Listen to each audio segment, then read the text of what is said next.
Yeah. Wow. There you go. So we are live now. Over to you guys. Thank you. Thank you, Ali. Thank you for producing the show and putting us on the spot. Thank you so much. Welcome, everybody. Good morning, good afternoon, and good evening, depending on where you are logging in from. This is Kavita, your host for the show today, Soul Show Season 3, Chapter 7. And we're going to be talking to Raj Kapoor and Gurgi Hajela of India Blockchain Alliance. Raj Kapoor is the founder, he's the CEO, he's everything. Let me just put a little bit of spotlight on him today. Just today, he reached a milestone, a huge milestone of being associated with 100 different organizations in his yes, in leadership positions where he is mentoring, he is advancing their innovation, he is aligning them with different solutions, anything that you can think of, as a mentor, as an advisor, as a teacher, as a guide, as a friend, as a networking person, you can think of it, he's doing it. And so here he is, Raj Kapoor. We want to give him a huge applause and a huge welcome to the show. And he's gracefully agreed to be on the show for the third time. So this is like a friends and family discount he's giving us with Oh, this yeah. time. So thank you so much. Thanks, And Kavita. I didn't know that. I didn't know I'd completed 100 until I saw the post myself. yes, you did. And we, as Solvers, is one among them, and who receives his, again, his willing, willing, I would say, sharing of experience, of his advice, of his mentorship. And I gain the most in our team. And he is extremely generous when it comes to networking for you, on behalf of you, taking your ideas, your thoughts, and sharing it with the world. And that is what he is to the Web3 world. Thank you so much, Raj. And let me not forget about talking about Gurgi here, who does everything in the background, though she never is seen in the front, but she's no less important to what India Blockchain Alliance does. She Absolutely. aligns everybody, while Raj does the front, the talking and everything. She aligns everybody in the background, make sure that people are talking to each other. Those partnerships that Raj is trying to implement are going forward, are moving forward, moving ahead, and are being implemented right on time as need to be done. She's a passionate advocate of blockchain education and community empowerment, and that we can see Gargi doing every day, every single day, block by block, and that's how I see it. She spearheads specialized upskilling programs and works tirelessly to create a robust network of stakeholders across India globally. To speak about Raj a little bit, Raj influences not just India blockchain, but spans continents. And when I say continents, it's across the globe in terms of everywhere. And the speaking engagements it does from India to USA about AI, robotics, cybersecurity, blockchain projects, exchanges his ideas with everybody, and Dexus and all of that. It includes 20 plus courses that he has designed and are being taught to empower the next generation of tech leaders. It's endless. I could be talking about him for the next 1 hour. So let me say that if you want to reach out to him, he's on LinkedIn, he's on Twitter. LinkedIn is the best place to reach out to him, and he will never not respond to you. He's recognized as a top influencer by the Asian market cap and honored with Thought Leadership Award by Microsoft. And Raj's contributions are significant and significant to the excess, I would say. So reach out to him. So today we are going to be talking about advancing Web3 and building strategic solutions for infrastructure, education, and ecosystem growth, which is what India Blockchain Alliance is doing. And and we're going to talk about India's blockchain landscape today.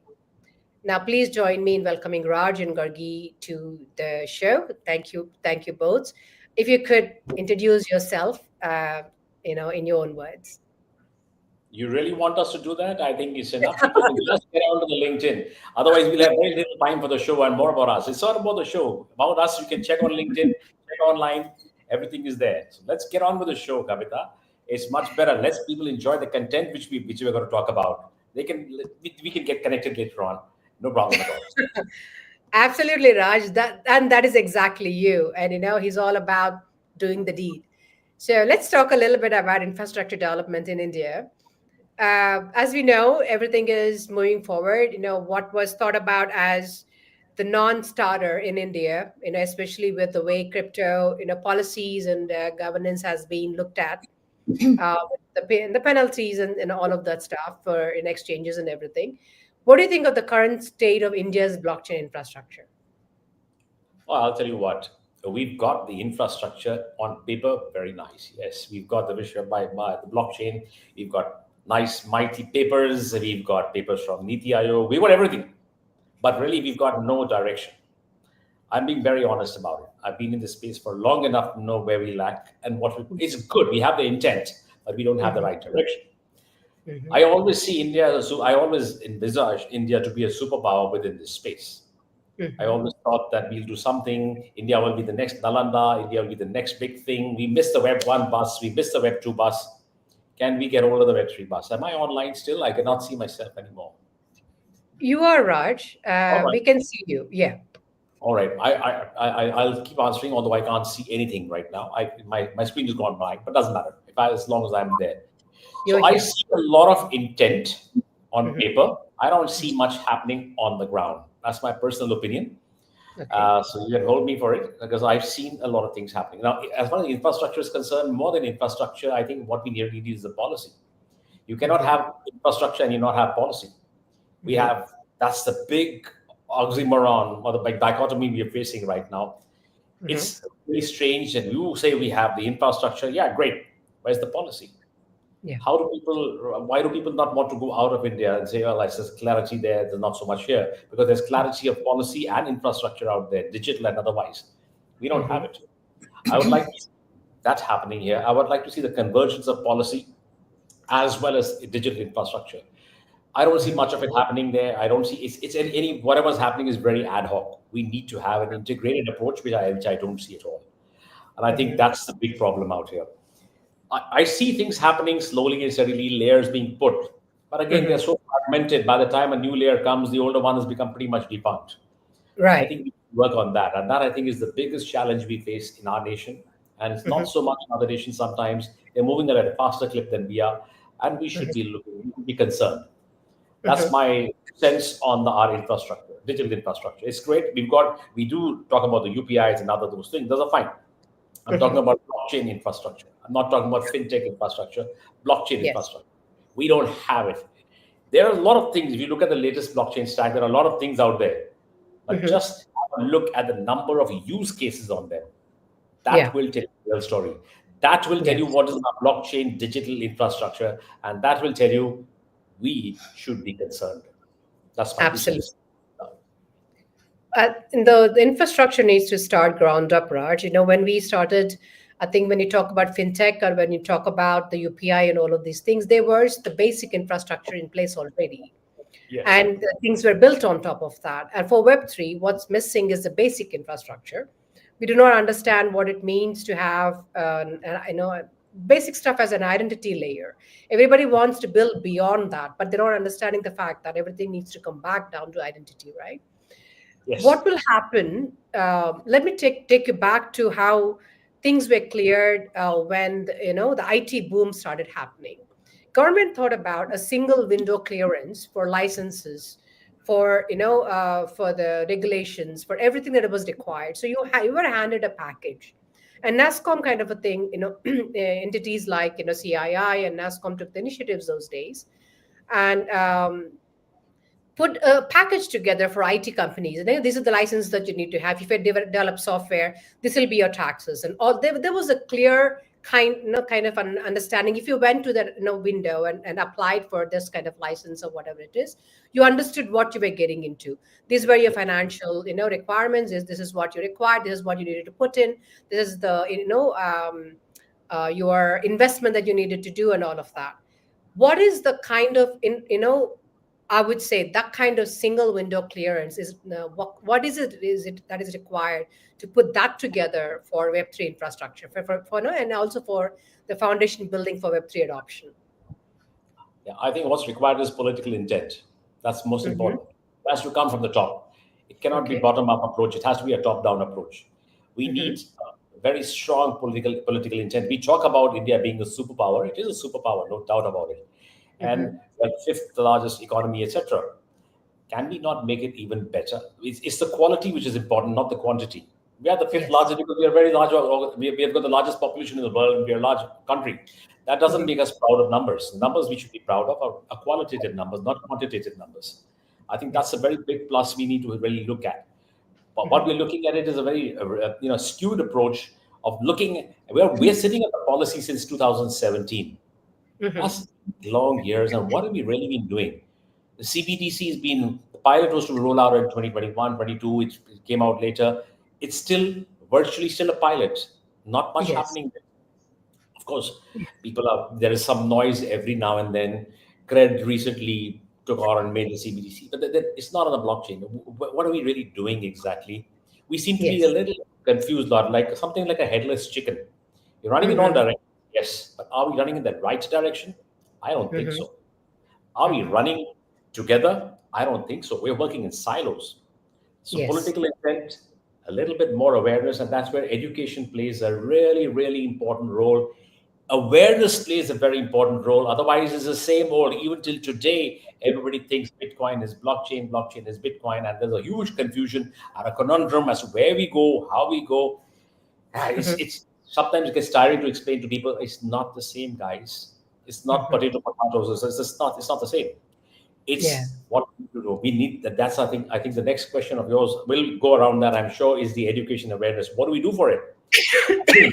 There is no structured education. It's coming from all directions. There's a lot of noise. Thousands of courses, thousands of papers. Where's the method in this madness? It's an organized chaos right now. I know when I was a kid, I read this book, Thriving on Chaos by Alvin Toffler. I read that. I still think that book is relevant. I think all of us should read that book once again and see how we can thrive in chaos, not in spite of it. So I think I feel that apart from intent, we need education, we need better infrastructure, we need startups to be more encouraged, we need policies, we need frameworks. We need something that says, yes, I can put this in a box and I can have a look at it objectively. Right now, I'm looking left, right, center, top, down. I'm looking for information. I'm groping at straws, clutching at straws.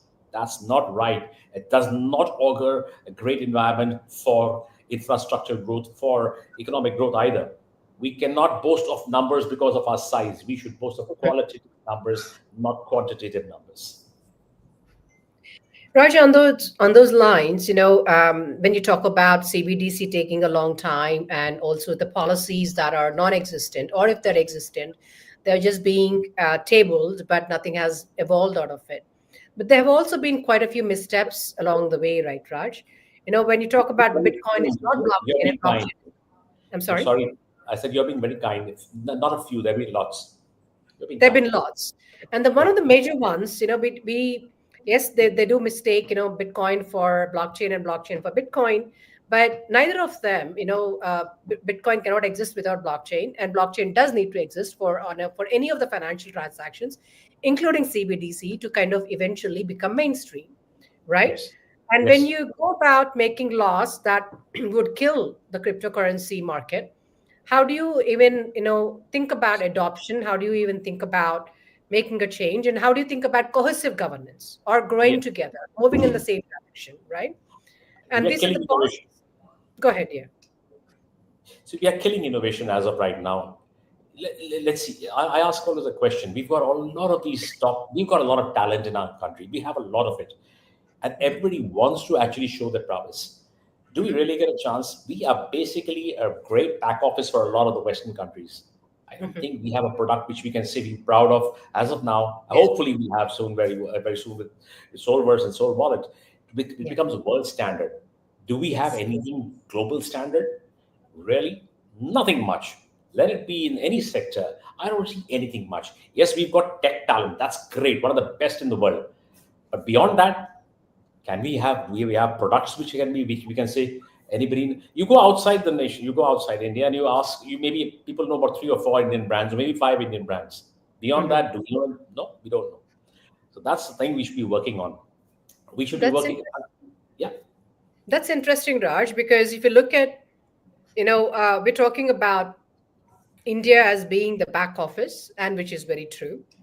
And also, in many senses, some of the biggest, conglomerates, enterprises, tech companies are being led by Indians. But Okay. why is it that? That's a Yes, paradox. Indians are that's great workers. yes. Indians are great workers. Yes. But they have, sorry. I'm sorry. That's what I was about to say. I mean, why are we not the ones building a Google? Why are we not the ones Exactly. building an Apple? Exactly. Right? Why are we not the ones doing that? And here we are trying to build something, and I'll bring it to what IBA and Solverse are doing to build the infrastructure. I would request you to talk a little bit about IBA's initiatives, and also we'll talk about Solverse's initiatives to build that infrastructure. Yes. So when you talked about the Googles being led, the all the big, large major companies led by Indians, I say that's why I always say India has the talent, but Yes. this is no longer Indian talent. It's gone out. It's Yes. not going to come back. Are they giving back anything to the nation per se? I don't think so. They are pushing their own agendas, yes, because that's what they're supposed to do. They're CEOs. They're supposed to bring, disruptive markets, etc. But they're doing it for the organization. Are they doing it for India? No, they're doing it for their organizations. They're great at that, and they will never come back because this environment which we have right now is non-conducive for them. I don't think they would have the same level of success had they stayed on here. They moved on. They moved on. They are Indian by face, by race, but that's about all. They are no longer Indian. That's the same thing which I'm saying. They're great in a comfort zone. They have been put in a comfort zone, and that's it. Everything is running on it's like you're running on autopilot now. They're all running on autopilot. It's just organic growth because they've really created a name, everything, and that's organic growth. Can we have some Indians make disruptive growth? That is what we need. We need a bunch of Indians who actually from India who do that disruption, who work on the disruption. Now you are trying, I'm trying, we are trying, but that's such a minuscule number of people. Yes. Polygon has done something that's great, which has at least reached the global level. We've done, but they're just blips. We don't need blips. We need a concentrated effort. Absolutely. And we need Indian talent to lead Indian companies into global markets. Here's going the other way around. We have a Twitter coming in. Do we have our own operating software? We don't. Do we have our own indigenous for smartphone? We don't. We have all sorts of it's there, but it's all Chinese parts assembled here. It's nothing really great. I can do that myself. My nephew can do it. But bottom line is, we don't need the, I'm not going to name names, but we don't need these big CEOs telling us what to do. We should be the ones telling these guys what they should be doing. And that's where we feel we are doing great things. When we sign up big deals with NVIDIA or big names, why are we doing that? What's the big thing to crow about? You sign a deal when an Indian company goes out and sign something. It's not great if you sign with a Microsoft or a Google or one of the big boys. You're becoming the same slave that they will be. It's like a slave, be back to slavery again. We are dependent. Tomorrow you remove Google from your laptop. Tomorrow you remove Microsoft from your laptop. You're gone. Yes. India won't survive. Right. Does anybody ask that question? Nobody asks that question because it's best to have, like an ostrich, keep your head out of the sand and think everything is okay around me. But I think we all. Unfortunately, we are also building around it, Raj, and we are digging ourselves deeper and deeper. And we are getting our head deeper. And you just imagine, take out the internet, take out the 5 major things which are there around us. What do we have? We have the dark ages once again. If we were left isolated. Yeah. We all would, whenever we think and do something, we must break out of our isolation and start thinking, if I was alone in a shipwreck on an island alone, how would I survive? That mentality needs to come in all our CEOs, and I mean all of them. That is the killer instinct we don't have. I'm telling, when I say we don't have, I'm talking about general, most people don't have. There are a lot of people who do have also, but they are too Mhm. few and far in between. We need more of them. That's what I'm saying. We don't need foreigners to Yeah. tell us, foreign companies to tell us what to do. We must also be able to equally tell them this is also what we Mhm. can do. This is our contribution. We must coexist and integrate nicely. Just right Mhm. now, the balance of power is completely one-sided. Mhm. Raj, in that sense, let me ask you one more question on that. We have as you rightly mentioned, there are quite a few bright minds, and probably looking forward to have these breakthrough solutions and all of that. Hmm.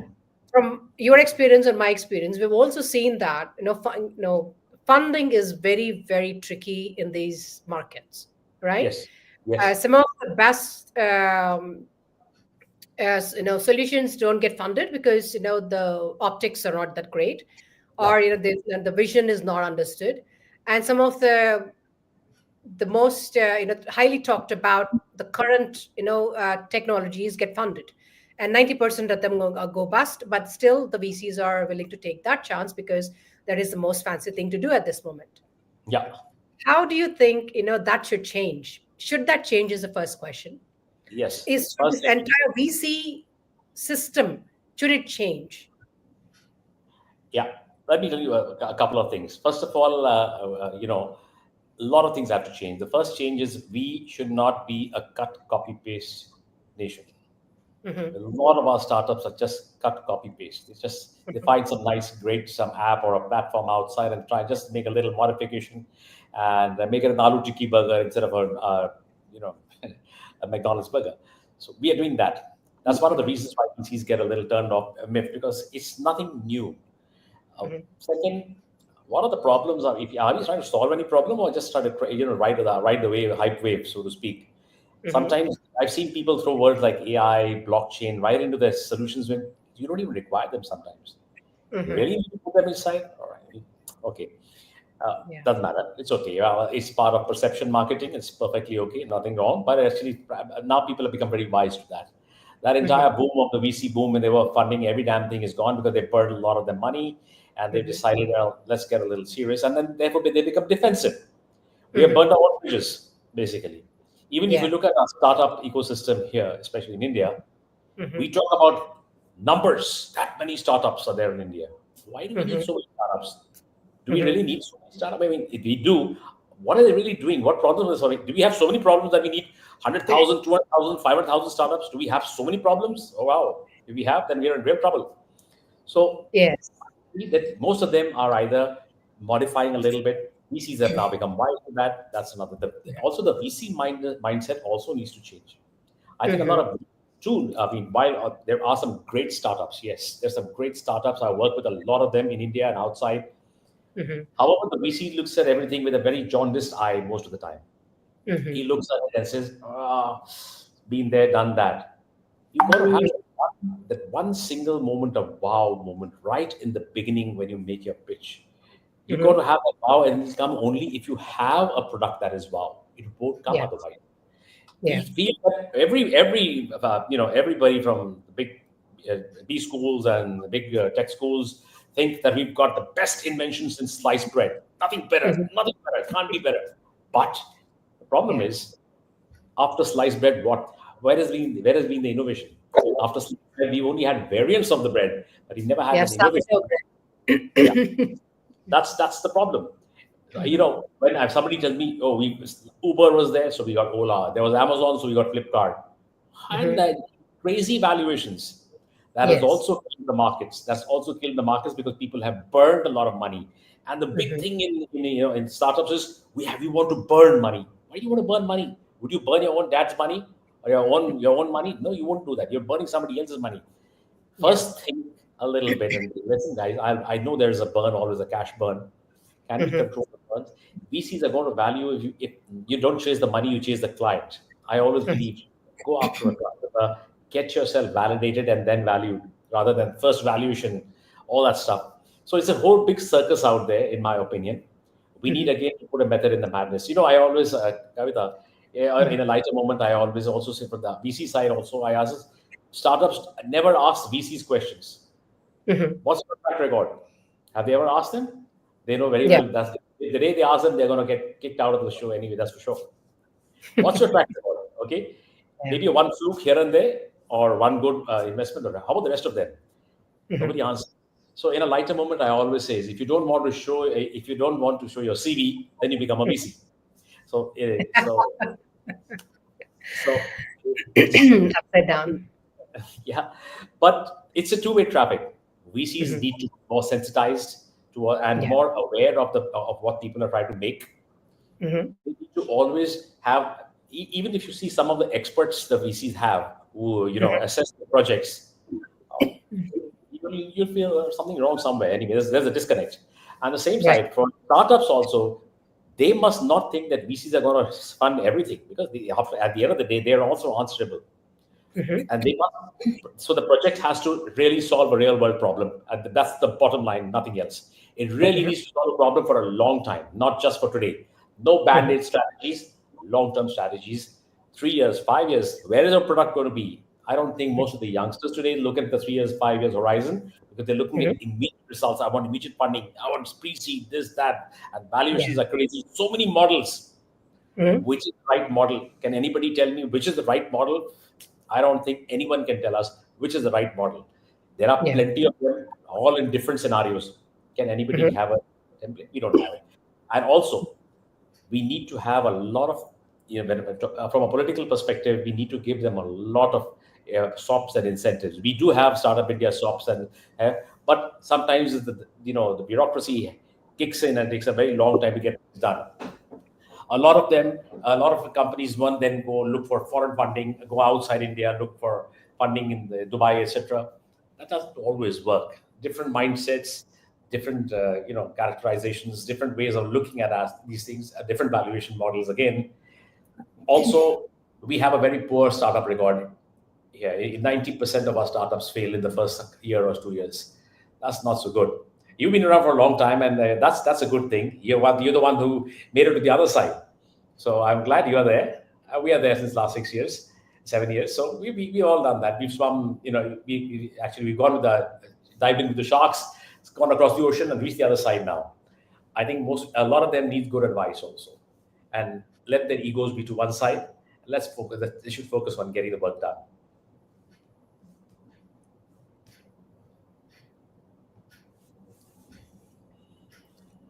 Am I still there? Yeah. Kavita, you're on mute. You might want to open. Yes, yes, my apologies. Well said. Yes, I think everybody's been trying to ride the tide instead of, putting their head down and, working. And that is what that is getting us across, making sure that, we don't have the blinders on. We are Hmm. watching what we're doing. We are, we go where we go and we do what we do. And that is what that has gotten us across the oceans, away from the sharks, so to speak. But nonetheless, Raj, with all the things that we have done, what IBA has done and what Solvers has done, and building the partnerships, building the associations, understanding what the market needs, and taking the time to build the product instead of rushing, saying, okay, we have this ready, just take it. And Yeah. eventually the growth is not going to be there because you don't have the ecosystem, you don't have the infrastructure, you don't have the understanding to take it forward, right? And, and you don't. And a lot of startups don't have the patience. Now you've dug in your heels deep for a long time. That's why you have a successful project now, Kavita. And I respect that, because a lot of people don't have the patience. There's nothing on tap. There's no overnight success. It takes years of hard work, or Yes. sheer luck sometimes. But in this, everybody doesn't have sheer luck all the time.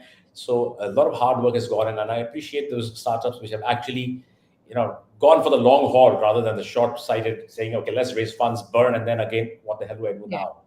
Yeah, it makes a lot of Well, sense. let me just tell you this. We just received feedback that, oh, if she has been doing this for 3 years, something should be wrong with it. So, so some, so apparently a very important investor, gave us the feedback. So, but nonetheless, not taking no any names here.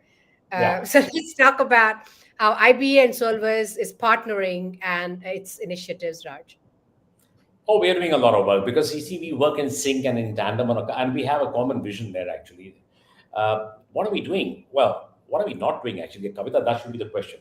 Yeah. We are actually covering every base which we need to cover in the credentialing space, in creating provenance. I believe that that is the most important thing. Just like just like you have a marriage. If there is no trust, there is no marriage. If it's a partnership, Yeah. there's no trust, there's no partnership. Trust is the key word here. Yeah. And when trust is the key word, what are we doing together? We are building that credibility and building trust. I think Absolutely. not only is it it's not optimistic, it's a very realistic goal, because the future of all business is going to be on trust. The future of all careers is going to be on trust. The future of all things which we look and aspire for will be on trust. So what we're doing is actually really, we're working with, of course, a lot of universities. Now, I think in the next year or so, we'll have about 200, 300, maybe even more universities under our portfolio to give digital credentials. That's something which I think Gargi will all give a lot of inputs on. She's been working tirelessly in that space. We are working with a lot of others. Right now, we are working with this company, with Sagun. We're like what we're doing, building in the wallets for gifting. That's a unique way of actually having a very nice use case of a wallet, not just being used for credentialing for certificates, but for way beyond, for gifting, fractionalized gifting, NFT gifting, things like that. That's something unique. We're trying to touch all age groups, whether they're youngsters who believe in the NFTs and the cryptos and the DeFi systems. Yes, right from the time from college. It's basically a lifelong learning program. So we're going to touch every life stage. I don't think they'll be surprised when we work in such a way that right from the child, when he's born, his birth certificate till the time he actually passes on to the next years, we all have that in our wallet. The soul wallet is that. And the build up, the whole concept, which we call the seal of trust, is at the core of it is soul wallet. It's the wallet that actually is right now centering and making things happen for all of this to happen in one single platform. I think that is useful. Instead of going to multiple platforms, using multiple wallets, multiple applications, it's all becoming so beautifully integrated seamlessly that I think that is going to be the big factor. Today, nothing is seamless. Give an example. You have an Aadhaar card, you have a driving license, and you have your PAN card, you have a ration card's gone, but you have Voter's ID card.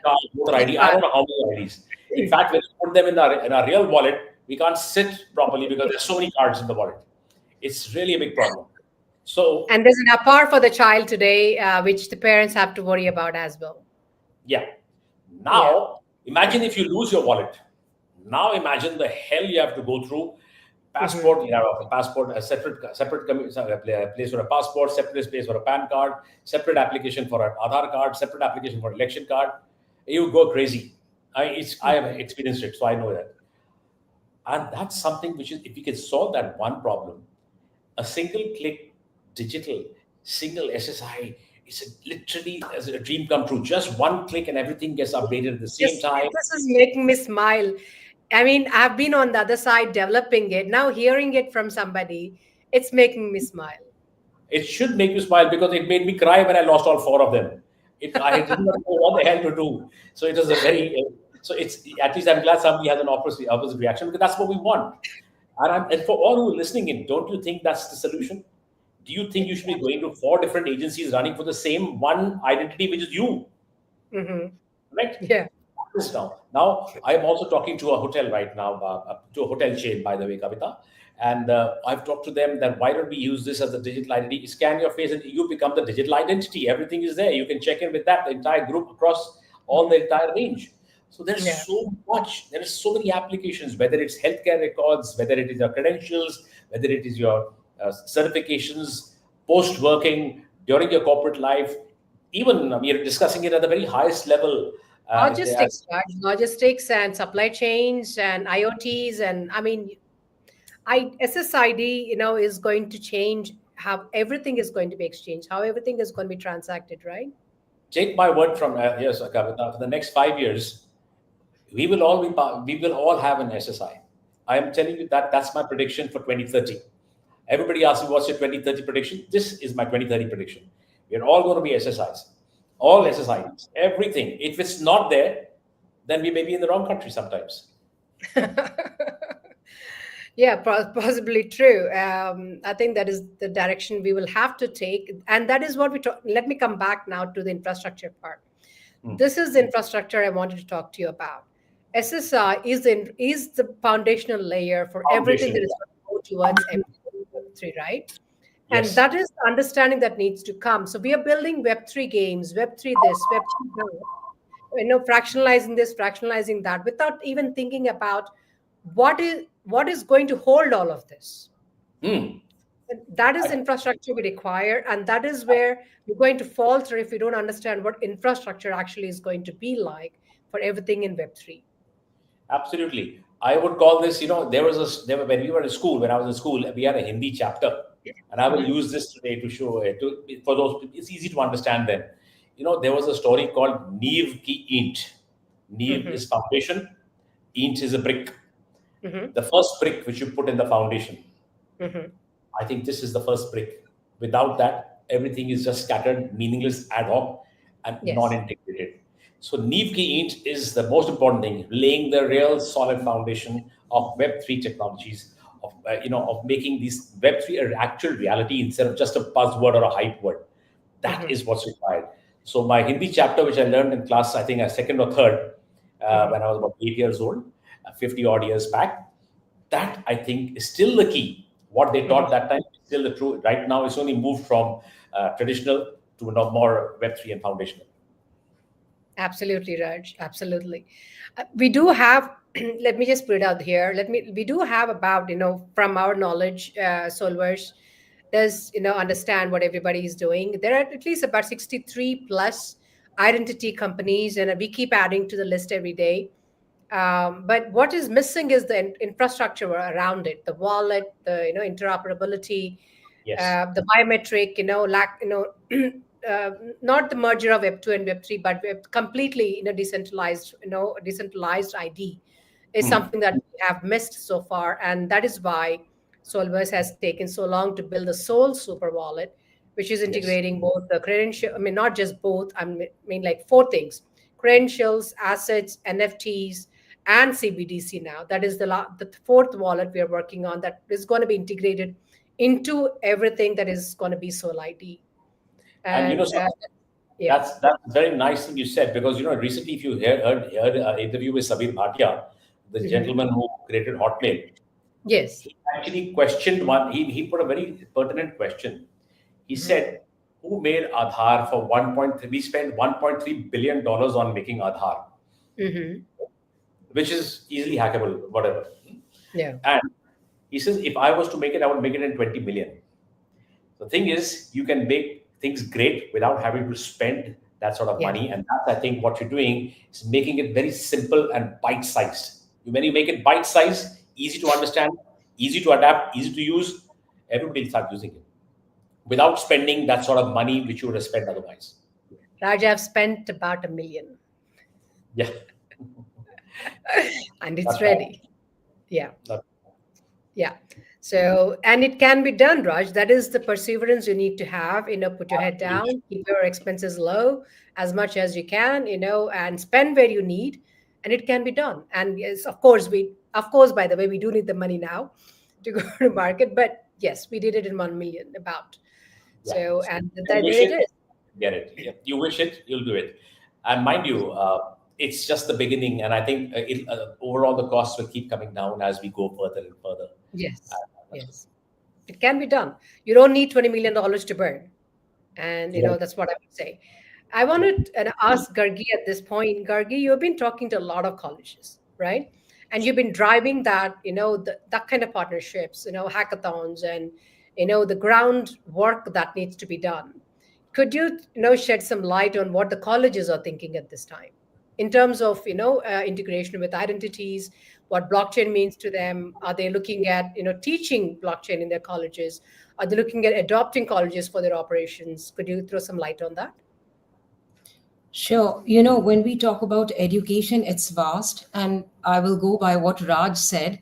It is Hmm. not I would like to believe it's not such a bleak picture, because Hmm.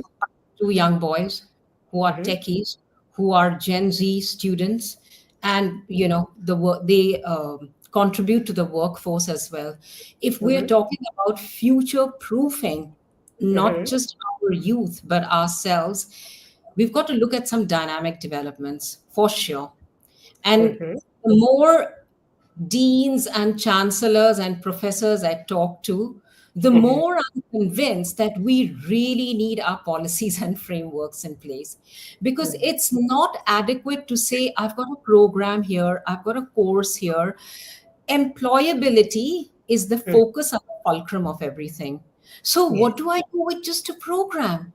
What do I do with just, a Aadhaar or a PAN? How do I integrate all of that? And how do I future-proof my youth to take my country forward, not just as an Indian? I do believe in Make in India, but I also believe in global citizenship. So I would think that everyone is very open to the idea of adoption, but we're still hovering around where are we going to begin? And that's where IBA steps in, not just with our dynamic centers of excellence, where we're bridging training, research, internships, employability, but we've got an open door policy. Anyone can pick up the phone or write an email to Raj, to myself, and we're there ready to mentor students and faculty as well. So I would say that we're slowly stepping out of that, in the box thought to out of the box. And yes, there is a lot of talent. And by 2030, I think India is going to be the mega global offshore office. And our CAGR is up by, I think, 91%. But having said that, there has to be a start point. And that's what I'm pushing. I think Raj knows that, Yes, very well aware. I would say it's still nascent, but we're getting there, because yes, I am working tirelessly on that. So also, I think one thing is there, we don't have a standard as far as the curriculums are concerned. There is no standard. When we don't have a standard in the policy, we don't have a standard in the curriculum. And because we don't have a standard, everybody's teaching what they feel like. And if you look at most of the courses, they're pretty outdated. Technologies like blockchain, artificial intelligence, any of the IR 4.0 technologies, they keep changing from time to time, and they're very dynamic, fluid. We don't have that. We are not adaptive. We have a board of studies which will decide in last year, and this year it is rolled out. By the time it's rolled out, you're already halfway through, and half of it is junk. And I'm talking about the best of places, not just here, everywhere. So we need to be very fluid and dynamic. That's one of the things. If in education, and Gargi knows that when she talked about the VCs and deans and all, with all due respect, a lot of them are quite clueless because they don't come from that background where they've been exposed to IR4 technologies. And I think apart from just teaching students, we need to teach our faculties also on the benefits of this so that they can guide the students even better. I think that's the missing piece, not just the students. We need to bring it at the top again. At the top again. Absolutely, Raj. That is very true. I think, a good workshop for all the deans and, the policymakers is in the works. We should have that's something we need to put on your agenda, Gargi, for you to drive it and do a good job with it. Sorry. So I would like to add that, what we're doing is really walking the talk. So we don't just do a course or put a theory across. The game changer here is already putting them on some kind of practical projects right from day one and exposing them to the industry so that the industry realizes there's a talent pool, and the talent pool that we're breeding. We're not we're not churning out anything. We've all out who comes in, who are the enthusiasts, and we're not limited to tech. I don't have a tech background, but here I am speaking at your show. So I think, it's for everyone. I don't need to know the nitty-gritties of what goes on inside a blockchain to be able to apply it, integrate it, and find the right business solution. So we've got our centers of excellence, we've got our experience centers, we've got our mentors, not just from the technical point of view, but also for, general management, administrators, legal, agri, healthcare, you name it, it's in every segment. primarily what we're trying to inculcate over here is the versatility of blockchain and the multiple use cases of where, you talk about the future of blockchain. It's going to change because there are going to be faster interceptions. So that's where we're at now. So I think Absolutely. I'll pick up the lead from there. Gargi said the right thing. Also, what we've done is everybody thinks blockchain is for BTech, engineering colleges, etc. Who said that? Yeah. I don't know. Why can't liberal arts students understand the value of what NFTs can do for them and for their arts? Why can't they realize that what IP protection, copyright protection, they're writers, creative people, everything needs an IP or a copyright or something. Can they not understand the benefits of using a technology for making things better? So when you have arts, when you have business, the application areas. So it's not that it's only for technology students. I mean, that's one of the biggest myths we have in our nation. Oh, if you're in BE, BTech, then you should do blockchain. Sorry, guys. I myself don't come from a BE, BTech background. I'm an MBA. We're making products for all across. How does that limit us? And you have IPs too, Raj. Yeah, you have patents too. And to add to that, let me throw it in there. And even for lawyers too, look at the contract signing, escrows and all of that stuff, and look at logistics people and operations people. Recently, everybody needs to understand it. Yeah, recently Gargi and I were working on this with a client, the Indian Dental Association. So we have the Dental Association using credentialing now, which is the next wallet, which we will be placing the wallet for you there as well, by the way, Kavita. So that's another place which we just struck now. As I say, there is application everywhere. A lot of people ask if the DigiLocker is there, it does not solve the problem. I'll ask.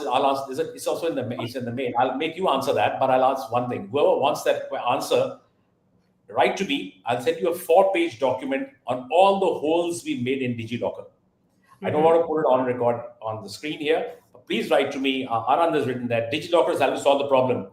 Anand, it has not solved the problem. I'll give you 4 pages and once you've read that, you'll know that. But I'll let Kavita also take a little, because she's making something which is going to be better than the DigiLocker. So I want to let you answer that. Enjoy this space. Go ahead, all yours. And Anand, I will give you a 4-page document. After which you'll say, oh my God, it's on DigiLocker. Am I safe? Is it good? Sorry, guys. I don't want to scare you, but I'll scare you for a change. Kavita, go and scare them. Okay, I don't want to. Yes, of course, I'll answer that. And this is actually, it's because of things like DigiLocker that we have actually started building something like this. And also, why we thought, I don't have an Aadhaar. And everybody keeps asking me how I function. I can absolutely function because. So let me put it out there. Why can't I function? I got a new SIM card recently. I do everything. I got my driver's license, and I got my rental, and I'm going to be buying a house. Why do I need an Aadhaar? Actually, Aadhaar system was meant to be for if you wanted subsidy from the government, so that the subsidy reaches the right person. Because there was a lot of pilferage in the subsidy systems. So if the subsidy needed to go to somebody, you needed to have something biometrically saying that it's me, right? But here we are with Aadhaar system proliferating the entire life today. Just, I leave it at that. I don't have an Aadhaar. And the reason why I'm building SSID is because I do want to be known and for who I am.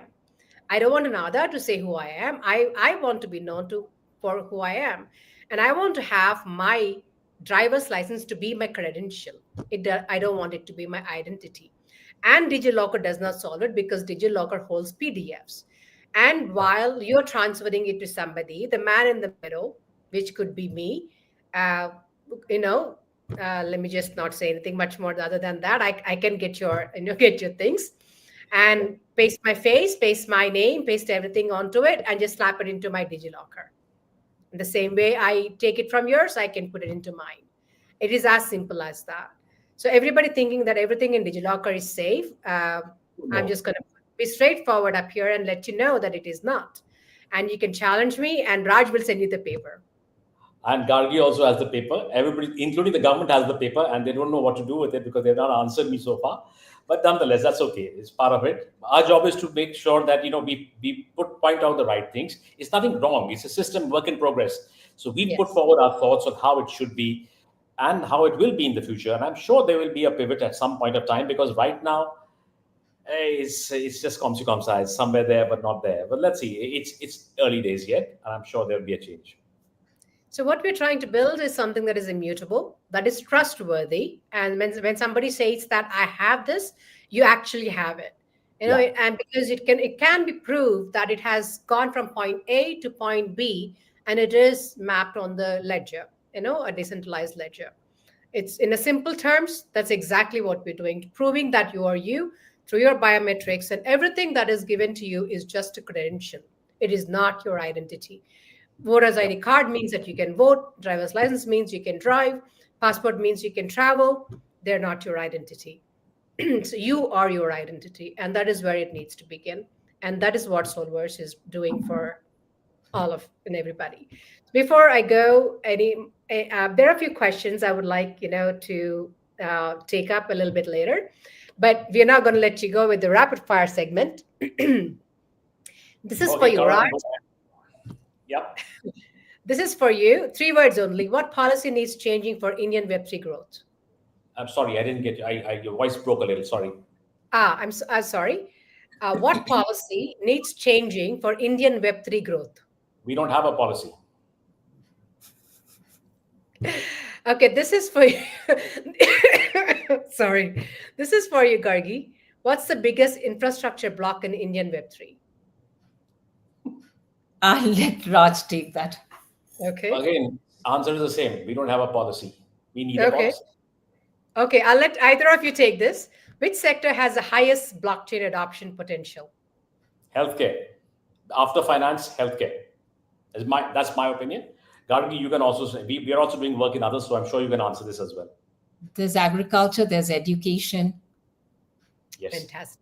And as e-governance, I think we need maximum in e-governance. We need good governance, clean governance, and we need trustworthy governance. Actually, that's the biggest piece, but let's see.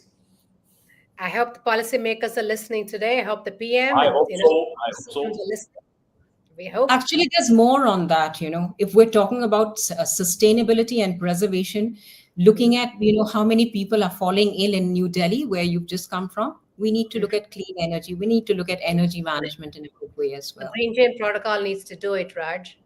Yeah, we're doing that. So what's your top? And yeah, we need to do it. So what's your top advice for newcomers in 10 seconds? Don't fall for influencers. So many of them on LinkedIn and on the net. That's my simplest, I think. Actually, reach out to people who actually know who've been there, done that. Anybody who's lasted more than 3 or 4 years in this space are the ones who've done that and been that. That's my only advice. The rest is all fluff. Yeah, that's great advice. And there are way too many Web3 enthusiasts who have been to one Web3 event and have become masters. So be very, very careful about that. Yeah. Your boldest prediction for emerging tech by the next decade?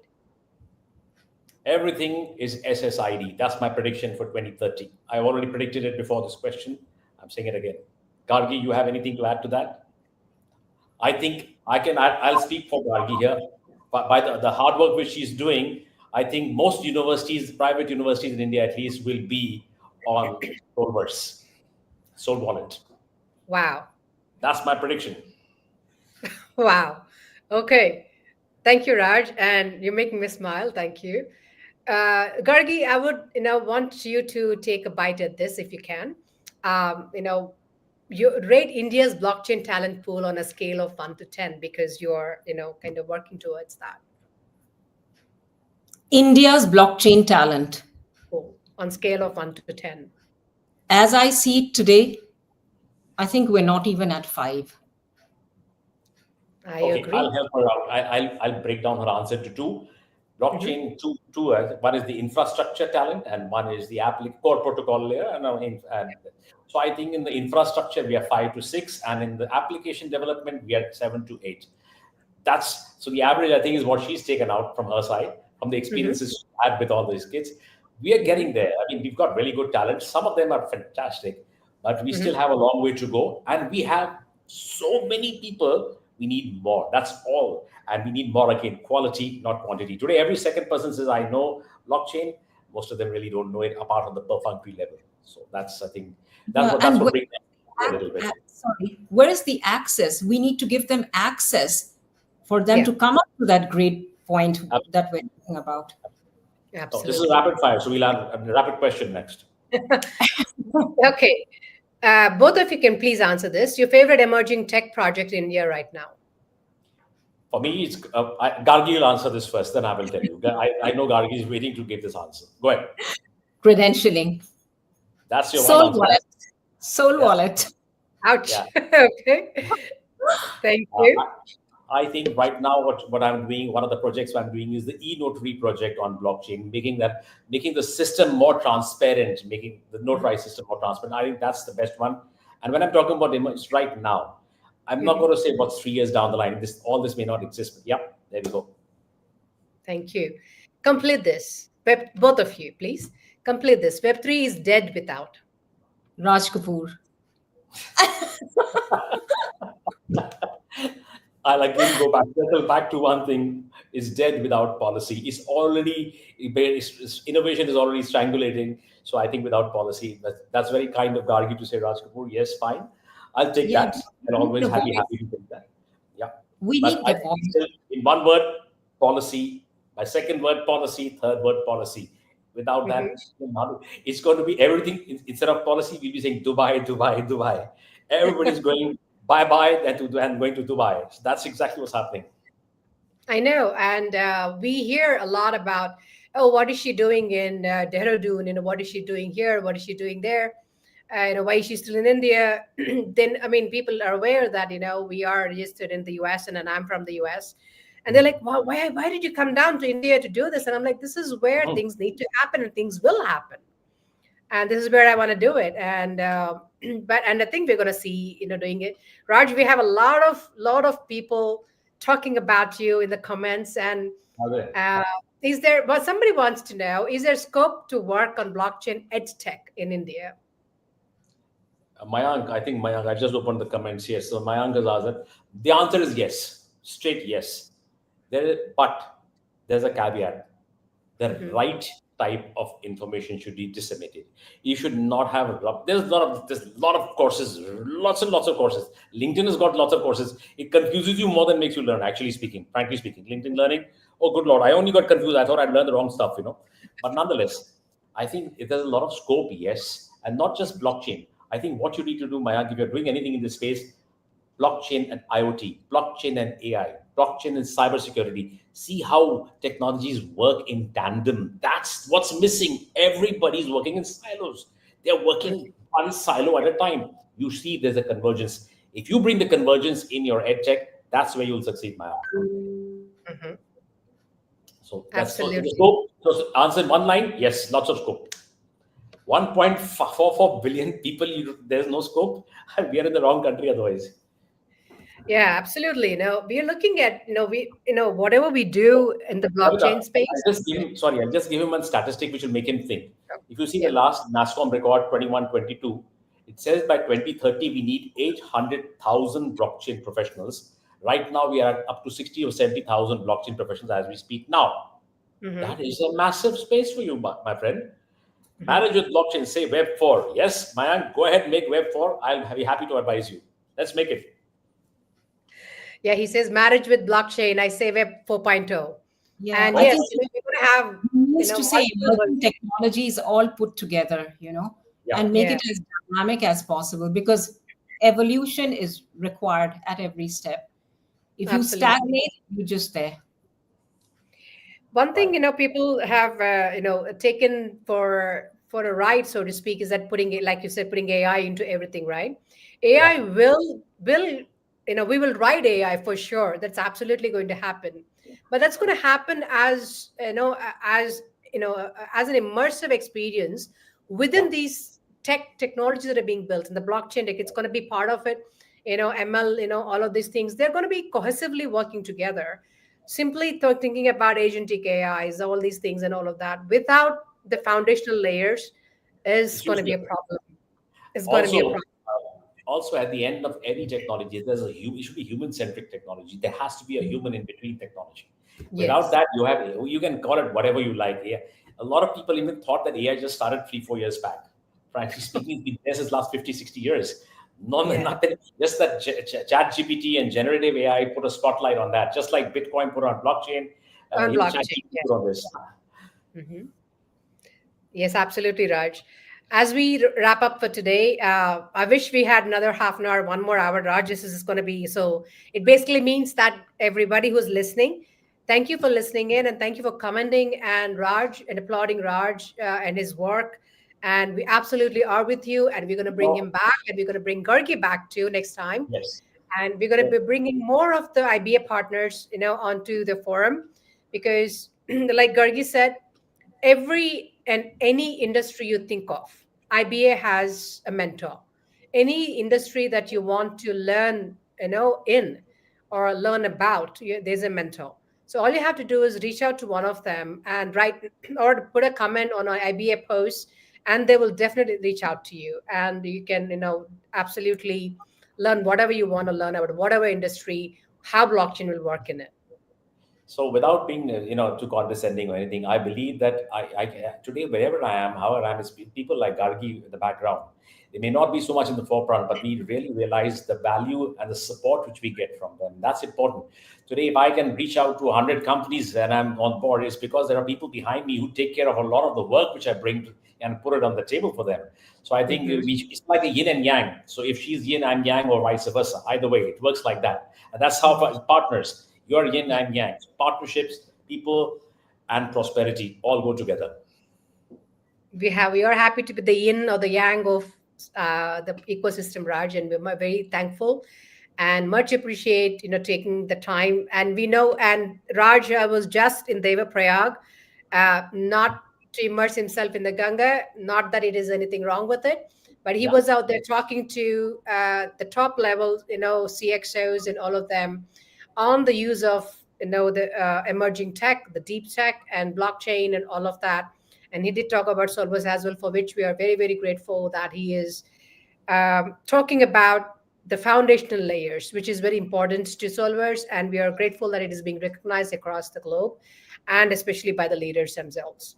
Thank you, Raj. Thank you, Gargi. And thank you, listeners, for joining us today.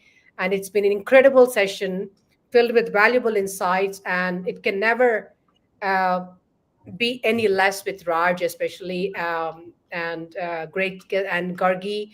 The conversations I have with her every meeting in and out, it's energizing. It's I would say it takes me back to answer more questions. She'll be like, Kavita, dumb it down for me. And I'm going off on a tangent. She'll be like, dumb it down. Nobody. And that has taught me to actually simplify my words, simplify the jargon, and make it simple to understand. And I'm grateful to her for that. Technology should be a conversation. That's it. I'm sorry, Raj, again, say that? Any technology should just be a conversation. Yes, absolutely. And I will thank Gargi any day for that. And the n number of conversations I've had with her, she has brought me down a couple of notches to have those conversations. Thank you. Technology is for everyone. So yes, absolutely, ma'am. I agree. Keep it simple, keep it sweet. Yes, right. Listen, keep it simple, silly. Yeah. So I'm going to Bombay tomorrow. So if anybody's in Bombay, happy to meet them. Actually, going to Bombay. Thank you, Raj. Thank you, Gargi. We hope to see you again in the future. Every season of Soul Show, we absolutely have Raj. This is the third season. We have had him the third time, and we're going to have him again. And follow IBA and Solvers. We all are on, I would say, LinkedIn and Twitter and everywhere. You can reach out to us. Thank you so much, guys. Have a lovely evening, morning, day, afternoon, wherever you are. Thank you. And one special thanks to Ali, who's totally behind the scenes. He does a lot to make sure that this soul. Ali, please come on. Yes, Ali, please come on. Wherever you're listening, you are the guy who's actually also a backbone there. There he is, Ali Astan. Thank you for having me on all the shows you had. Thank you, Ali. God bless you. Thank you. Take care. Thank you. Big thanks to the Ali guys. He is our producer and he makes all of this happen. So if you want to be on the show, reach out to him. Thank you. Thank you. Bye-bye. Thank you. Bye-bye.